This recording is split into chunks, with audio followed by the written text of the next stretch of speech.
রাজনীতিকে এখন শুধু পাল্টাপাল্টি বক্তব্যেই সীমাবদ্ধ মনে করেন কিনা? মুক্তিযুদ্ধ থেকে শুরু করে 53 বছরে স্বৈরাচার বিরোধী আন্দোলন বলেন বা গণতন্ত্র পুনরুদ্ধার আন্দোলন দেখেছি, রাজনীতিবিদদের যে একটি ঐক্যবদ্ধ একটি প্রয়াস ছিল সেটি এখন আছে কিনা বা সেই মন মানসিকতা এখন দেখেন কিনা তাদের মধ্যে?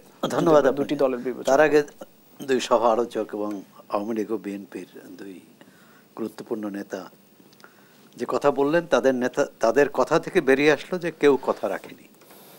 আওয়ামী লীগ নিশ্চয়ই মনে করে যে বিএনপি যে কথা জনগণের কাছে দিয়েছিল, দেশবাসীর কাছে দিয়েছিল, সেই কথা রাখেনি, এবং বিএনপিও একইভাবে। এখন যে যখন ক্ষমতায় আছে কথা রাখে না, কথা দিয়ে ক্ষমতায় আসে, জনগণকে অনেক বড় বড় আশ্বাস দেন, প্রতিশ্রুতি দেন, কিন্তু ক্ষমতায় যেয়ে ভুলে যান, অথবা যে কোনো কারণেই হোক তারা মানে কি বলে বাস্তবায়ন করতে পারেন না। কথা ছিল ঐক্য, তিন দলীয় জোট, তিন জোটের রূপরেখার কথা বলেছেন অসীমদা। সেই রূপরেখায় ছিল ঐকমত্যের ভিত্তিতে দেশ পরিচালনা। অর্থাৎ আমরা এরশাদ স্বৈরাচারের বিরুদ্ধে লড়াই করেছি, আজকে কার বিরুদ্ধে লড়াই করেছি?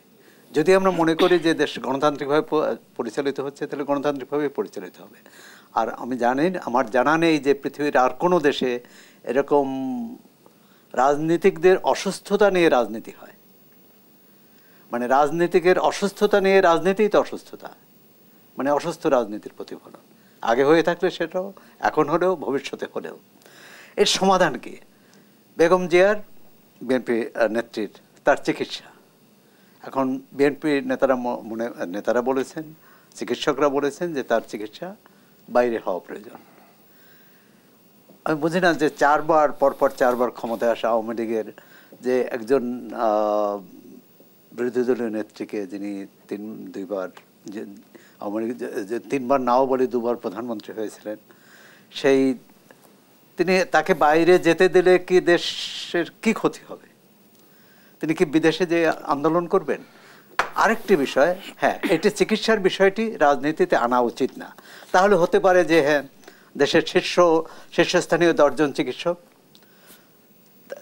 এই দলমত নির্বিশেষে 10 জন চিকিৎসককে নিয়ে একটি বোর্ড করা হোক। বোর্ড যদি, মানে সরকারকে রাজি হতে হবে, বোর্ড যদি সুপারিশ করে যে তাকে বিদেশে চিকিৎসা করতে হবে, সেটি তাহলে বিদেশে নেওয়া। আর যদি বোর্ড মনে করে যে না, দেশেই চিকিৎসা সম্ভব, সেটাও করা। কিন্তু এটা নিয়ে দেখুন, এই 5 বছর ধরেই রাজনীতি চলছে। মানে এর অর্থ হলো জনজীবনের যে সমস্যা আছে, মানুষের প্রতিদিন এই যে নিত্যপণ্যের দাম বৃদ্ধি, দুর্নীতি, হত্যা, খুন, কি বলে, বিভিন্ন স্থানে, এমনকি এখন তো মানে অন্য দলের কোনো তৎপরতা নাই, মাঠে নেই। এখান 2 জন নেতা, তারা কিন্তু ছাত্র রাজনীতি থেকে উঠে আসা, এবং তখন তাদের ক্যাম্পাস কি ছিল আর আজকে ক্যাম্পাস কি? সুতরাং রাজনীতিটা কোথায়? পাল্টাপাল্টি বলছেন, আসলে পাল্টাপাল্টির কোনো বিষয় নাই, এটা রুটিন ওয়ার্ক করা হচ্ছে। যে আওয়ামী লীগ সমাবেশ ডাকবে, তারপর বিএনপি ডাকবে, বা বিএনপি ডাকলে আওয়ামী লীগ ডাকবে। ধরে নিলাম যে প্রতিষ্ঠা বার্ষিকী উপলক্ষে আওয়ামী লীগের ধারাবাহিক কর্মসূচির কালকে কর্মসূচি, বিএনপি কর্মসূচি ডাকছে, তারা তারিখটা পরিবর্তন করতে পারে।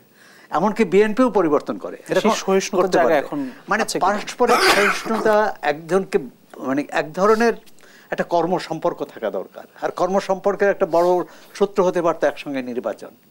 আমরা তো একসঙ্গে নির্বাচনটাই করতে পারিনি। এখন আওয়ামী লীগ নিশ্চয়ই বলবে যে নির্বাচন হয়েছে এটার জন্য বিএনপি দায়ী। আসলে রাজনীতি বা রাষ্ট্র কতটা ক্ষতিগ্রস্ত হচ্ছে? এই যে বিরোধী, জনগণ ক্ষতিগ্রস্ত হচ্ছে, রাষ্ট্র ক্ষতিগ্রস্ত হচ্ছে, দেশ ক্ষতিগ্রস্ত হচ্ছে, অর্থনীতি ক্ষতিগ্রস্ত হচ্ছে, মানুষ ক্ষতিগ্রস্ত হচ্ছে। আওয়ামী লীগ, বিএনপি যারা রাজনীতি করেন তারা কতটা ক্ষতিগ্রস্ত হচ্ছে কিনা জানি না, কিন্তু দেশ ক্ষতিগ্রস্ত হচ্ছে। আজকে যেভাবে দুর্নীতির প্রসার ঘটছে, যেভাবে বেনজির কাণ্ড, মতিউর কাণ্ড এবং আরও অনেক কাণ্ড বেরোচ্ছে, আমি নিশ্চিত যে এটি 2009 সালে সম্ভব ছিল না, 2011 সালে সম্ভব ছিল না, 2013 সালেও সম্ভব ছিল না। কিন্তু আজকে হয়েছে এই রাজনীতি না থাকার কারণে।